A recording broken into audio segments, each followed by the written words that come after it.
Welcome to Curriculum Mapping for School Libraries. My name is Courtney Pentland, and I am the President-elect for the Nebraska School Librarians Association and the lead teacher for Library Services for Omaha Public Schools. Today we are going to talk a little bit about some ideas and tips on creating curriculum maps and pacing guides for school libraries. Before we get started, I want to give you just a little bit of information about my journey on working with curriculum maps and pacing guides. Our school district last year put a district-wide committee together to work on standardizing the format of the curriculum guides K through 12 for all content areas for our district. Our supervisor of library services and myself served on that committee because we wanted to make sure that we understood how other pacing guides looked, since we do work with those with our content. Plus, we had never developed a curriculum map or pacing guide at the school library level, so we wanted to create those for our teachers. We learned a lot that year, and I feel like we were able to provide some input as well as receive a lot of information on what should go into a curriculum map and a pacing guide. So hopefully we can share some of those things with you today.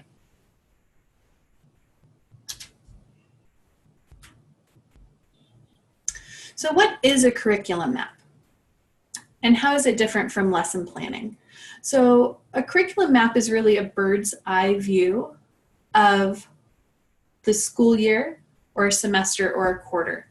And it really looks at the general topics and skills that are being taught. A lesson plan digs deeper into that and looks at the day-to-day operations of that classroom. So it looks at that curriculum map or pacing guide and says, okay, these are the skills that need to be taught. How am I going to go about teaching those things to my students? So the curriculum map is that big snapshot view, and the lesson plan is that more stylized per teacher idea of how to teach those skills on that curriculum map. The map doesn't just look at the content and skills, but it also looks at some of the pieces that get you there. So maybe some vocabulary, the assessments that are needed to determine if students have mastered the content or skill. And it is a great way to look at vertical and horizontal alignment within a grade level or course or topic, so that you can say, all right, I see how all of these things that are being taught in fourth grade relate to each other, or I can see how the skills from K through 5 build on each other from kindergarten up through 5th grade. So you have this ability to have this big view of what is happening, not just in one content area or grade level, but system-wide. This is also a really great place that you record the data that identifies those core skills and concepts and processes that are being taught, and it keeps track of what is being taught so that everyone has that one document that they can work off of and say, okay, we know that these things are being expected to be taught in these grade levels over time, so that it's not a surprise as to what is being required.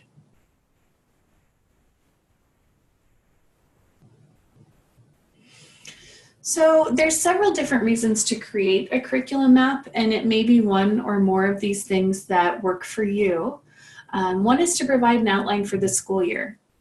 I know that was one thing when we looked at creating ours, was we didn't really have a plan as to what skills were taught and when.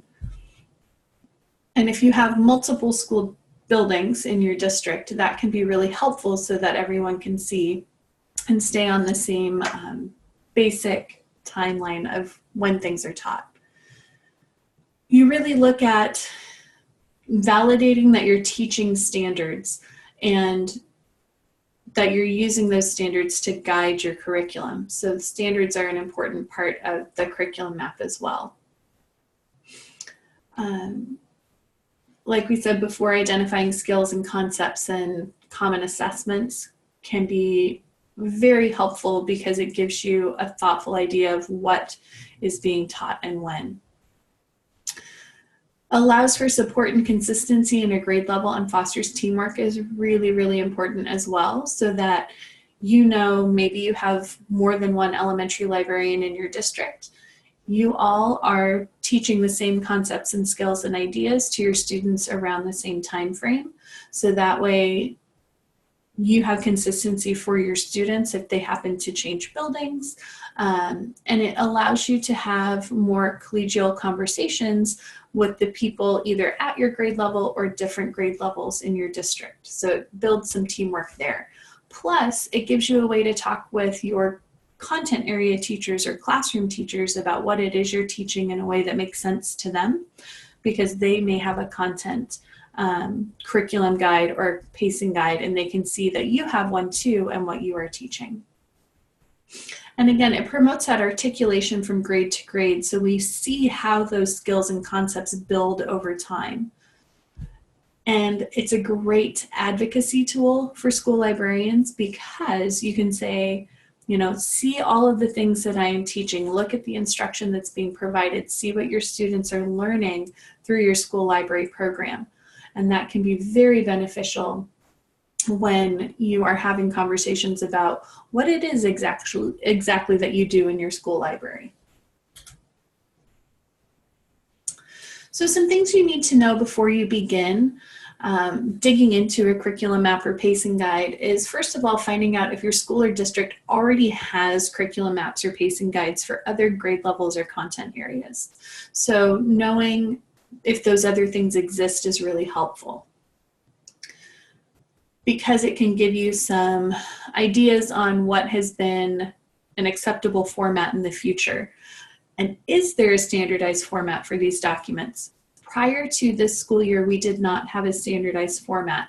So every content area and grade level looked a little bit different. They may have included the same components, but they looked different, which can be difficult if you are someone who is not in that content area all of the time to be able to see how they all match up. So knowing if there's a standardized format or not before you get started. And then, is there a document for library instruction that already exists? Is there something somewhere that says this is what should be taught and when? It may not be called a curriculum map or a pacing guide, but is there something out there that your district has provided that says we expect you to teach these things at this time? So knowing if those things are there standardized lessons that exist, that kind of thing. And then who should be on your team to create these curriculum guides or pacing guides? Some things to think about are curriculum specialists. So are there people that are at your district level who work specifically with developing curriculum that may be able to give you some ideas and pointers? Or are there administrators in your building or instructional facilitators or lead teachers that could provide some guidance and feedback for your process? Or are there other school librarians in your district? And it doesn't matter if they're at your same grade level, but they may be someone that you could work with each other on developing something K-12 that makes sense for all of your grade levels. Or if you are the only school librarian in your district, maybe reaching out to school librarians in districts near you and seeing if they would like to get together and put something like this together for each other. And they don't have to look exactly the same, but just having someone to have those conversations with can be really helpful. So don't feel like you are isolated if you are the only librarian in your district. Reach out to the people around you and see if there's someone who might want to share in that process with you. Or look at your classroom teachers. Maybe there aren't curriculum guides or pacing guides in your district at this point, and they would like to develop something as well. Maybe that's something you could sit down together and work on if your school district is amenable to that. So some things just to consider and talk about so that you're not doing all of this alone. So what could a curriculum map include? Generally, there's some basic parts to a curriculum map. So the curriculum map is the big thing, the whole document that includes all of these different parts to it. And then you have some components that are in there. So the pacing guide really breaks it down into, this is what is taught this quarter, this semester, this month. It breaks it down into some sort of time frame, whatever works for you. And that shows that progression over time within that grade level. Generally, a pacing guide also includes your content standards, any academic vocabulary that will help you achieve instruction of those skills or concepts, any essential questions that may guide your instruction, those critical content and skills that have been identified, any common assessments that might come up that would test those critical content and skills. And it doesn't have to be like a big formal test. It could be a project, it could be an assignment, but how do you assess those skills? And then any resources that you might have to include. So for example, if you have a database or a book or a website or something that helps facilitate that instruction. So the pacing guide looks at it one school year over a progression of time. The other component is called a scope and sequence. And a scope and sequence is a general view of a grade level band. So if we're looking at elementary, it might be kindergarten through 5th grade, middle school might be 6, 8, and high school 9, 12, depending on how your district sets things up.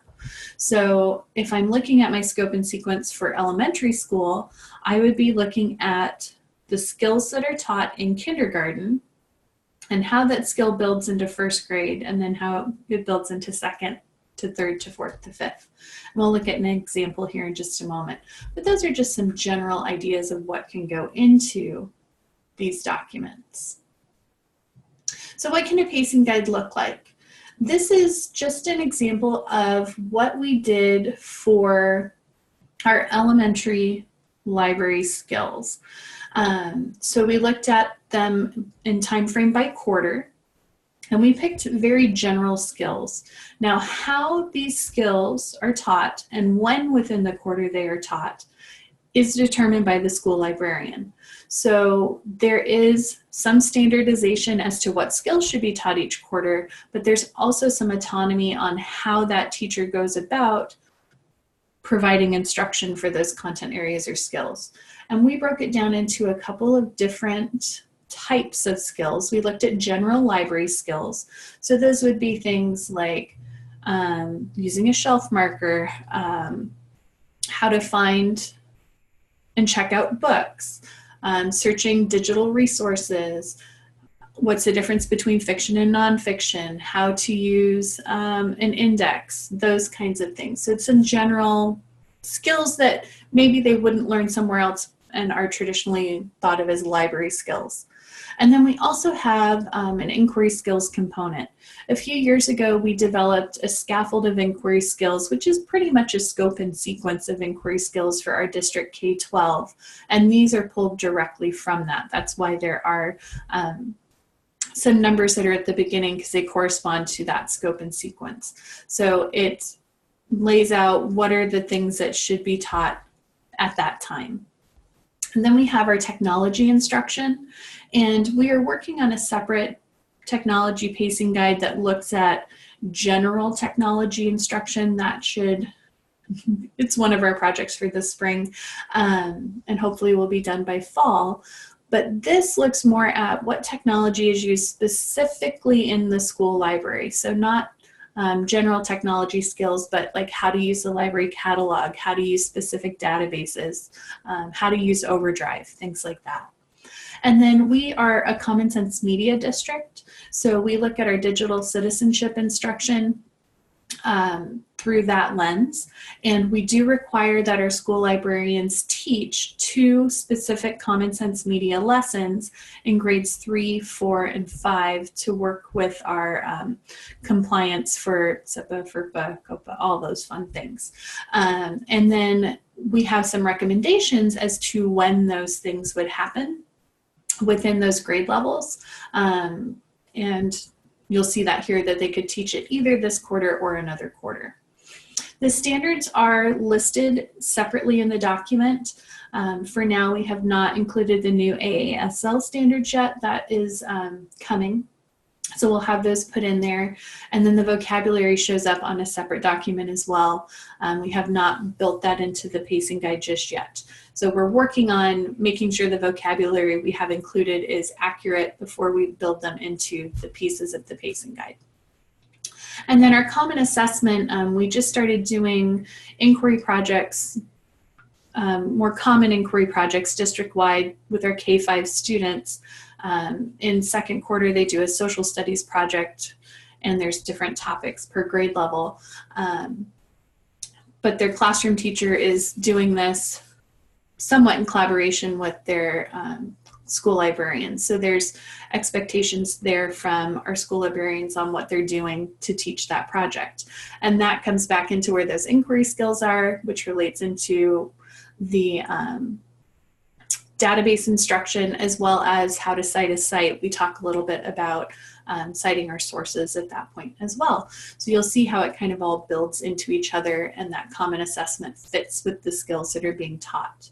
And then the additional notes are our resources. So these are the things that could be used to help facilitate instruction within that grade level.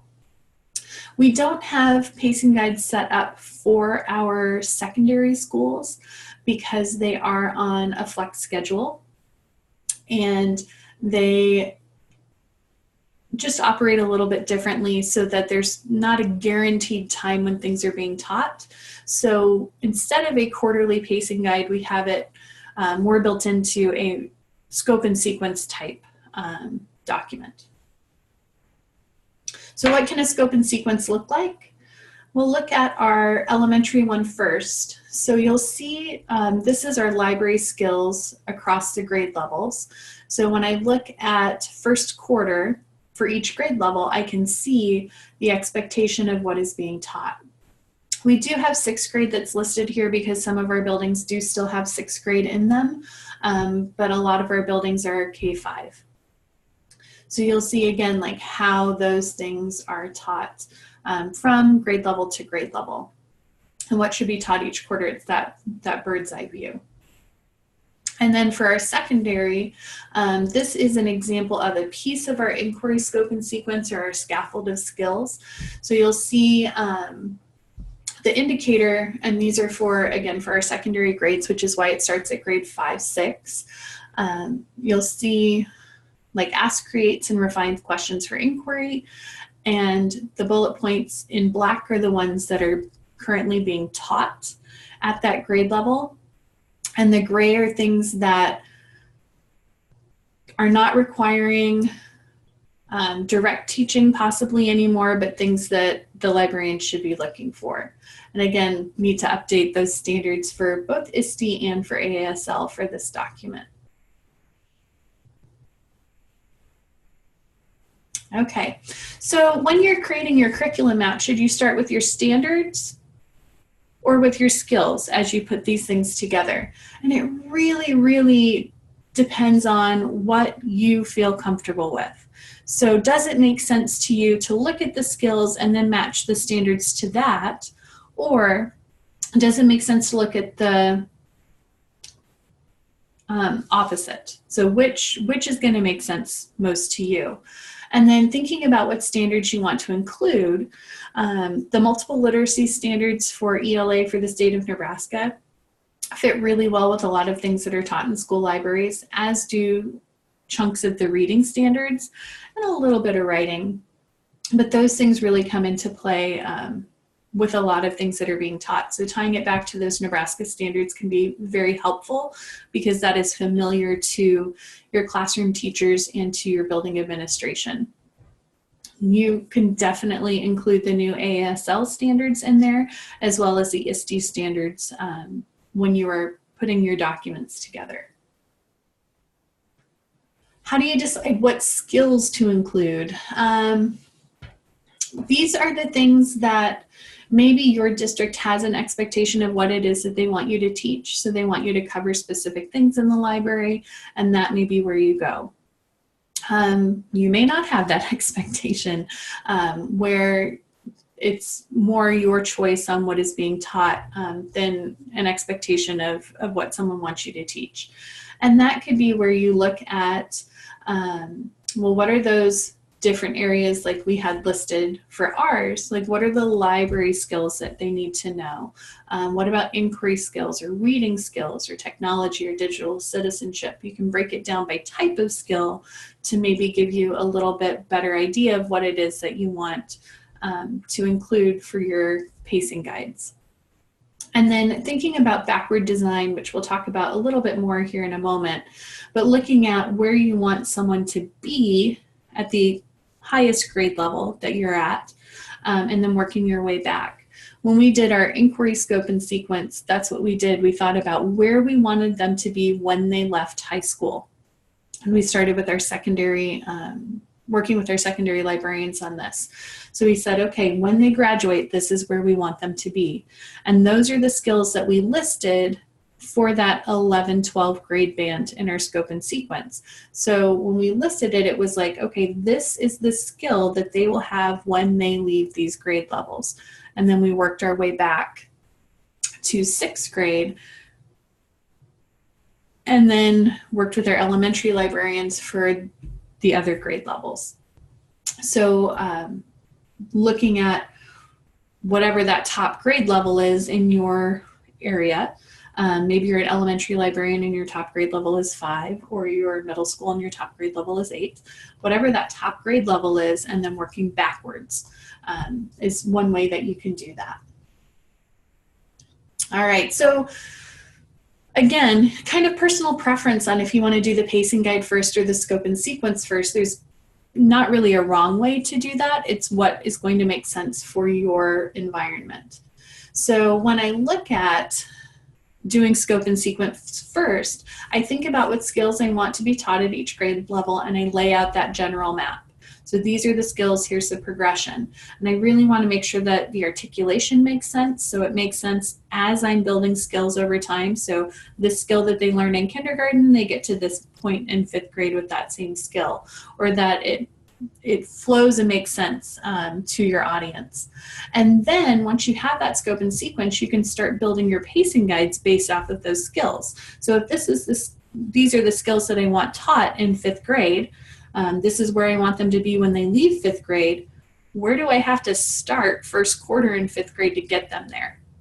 And then you break it down that way. Or you can start with that pacing guide first and say, okay, again, where do I want them to be when they leave 5th grade? And then that's where I want them to be when they leave 5th grade. Where do I need to start at the beginning of 5th grade, first quarter? So identifying those things. And then from there, you just go to the next highest grade level. I go to 4th and then 3rd and 2nd and so on until you're completely finished. Then look at those pacing guides and just make sure that there aren't any issues that jump out to you immediately, and make any changes and adjustments along the way, though you probably already have as you've been writing it, but just to really look at that. And then take those pacing guides and pull out the components and list them in your scope and sequence. So, okay, these are the skills that we identified, and go through and lay them out in the scope and sequence. And then you can look at that bird's eye view document and say, okay, does this logically make sense that it flows from here to here to here? All right, now you've just put in your skills so far in your pacing guides. Now it's time to go back in and add, here's the standards that fit with these skills, maybe some I can statements or learning goals.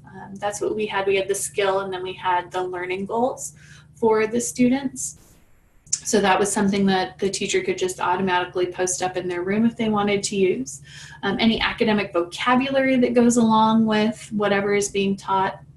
The resources that would be available, again, anything that you use to facilitate instruction. That is more of a district level type thing where it's like a resource or your library catalog, or maybe it's BrainPop or something like that. Those resources that help you teach, and then any assessments of those skills or concepts. Does sound like a lot of work and it does take a lot of time and a lot of work, and it's something that you probably won't get done in a month or 2 or 3 or 4. It is a long range project, so don't feel like it's something that you have to do quickly. A lot of soak time is really helpful. We have been working on our elementary technology pacing guide most of this school year, and we are kind of where we hope to be at this point, so that we can get it finished up by August. But it has been a lot of thinking about it and talking about it and putting some things down on paper, and then coming back and looking at it again and talking about it and thinking about it and having some soak time and coming back and thinking about it again, so that we have a really good idea of where it is and what we want it to sound like and the language that's used. It's a lot of wordsmithing. So just be aware that it will take some time and work to put something like this together. And it may be that you do a grade level a year, or you're able to get some curriculum writing money for the summer or something like that, where you can put some things where you're focused on that and maybe not some other pieces, but there's some ways to make that happen. But don't get discouraged. It does take some time and work and thought. And once you have that document done, you're still not finished, because just as we know with lesson plans, whatever we write down is not necessarily how it's going to happen in real life. So your first year with those pacing guides is a pilot. You're just figuring out if this really does make sense and work, and you make adjustments and changes after that. And you'll probably make adjustments and changes the year after that too. These should be living, breathing documents that change and grow as your students in your school and your curriculum changes and grows. So make sure that, just know that it will take a little bit of time, but you can do it. You absolutely can do it. It is something that even if you don't have district level support, which most of you don't have, you can still do this on your own. It is something that is absolutely doable for any school librarian. So just know that you're here because you want to know more about this. You're watching this because you're intrigued and you want to be able to do some of this on your own. And that's really the first step. And if you have any questions along the way at all whatsoever, please feel free to email me. I'd be happy to take a look at whatever you have. I just want to give a couple quick shouts out for the Nebraska School Librarians Association. The first thing is our website, so be sure you check that out. A lot of information that's posted on there, as well as our listserv. If you're not a member of our listserv yet, please let us know. You can jump on there. Membership to the Nebraska School Librarians Association is really very inexpensive. It's $30 per year for practicing school librarians, or $75 for 3 years. And if you're a student, if you're a school library student, it's only $15. So some definite things to think about joining the organization. And it helps us fund things like these webinars that we'll be hosting. Please follow us on Twitter and Instagram, or on Facebook, or join our closed Facebook community. It's NSLA community. You can just search for that. You'll answer a quick question and you'll become part of the group. And what's great about this is only members of the group can see what's posted in the group. So if you have questions or thoughts or ideas that you want to share that maybe aren't of interest to the rest of the people that you're with on Facebook, or that you would like to just keep within a school library community, that's there for you too. And then coming up on Friday, October 5th and Saturday, October 6th in Lincoln, Nebraska is our state conference. And we are looking for people to provide session presentations. And this year, if you are chosen to present a session, you can attend conference for free, which includes your lunch at the business meeting on Saturday, attendance and dinner at our Golden Sower Gala on Friday evening. And we've extended the submission proposal deadline to May 8th, so you'll have a little over a week, if you watch this when it's posted, to be able to get your session proposal in. Or if you're interested in doing a poster session, those open up here at the beginning of May and are open through June or July, I believe. So those things are available to you. Now, if you are interested in submitting a proposal, we were having some issues with people figuring out where to click. When you go to the conference website, you are going to go under conference information, find call for proposals, and then click on the word concurrent. And that is where you fill out your session proposal. Thank you so much again for checking in with this webinar, and I hope that it was helpful for you. If you participated live last week when we did this, we had a few technical difficulties which required me to re-record the session. So if it sounds a little different to our live attendees, that's why. But thank you once again, and if you have any ideas on future webinars that you would like to see from NSLA, again, please email us. We would be happy to put some things together that really are going to benefit you as a school librarian in Nebraska.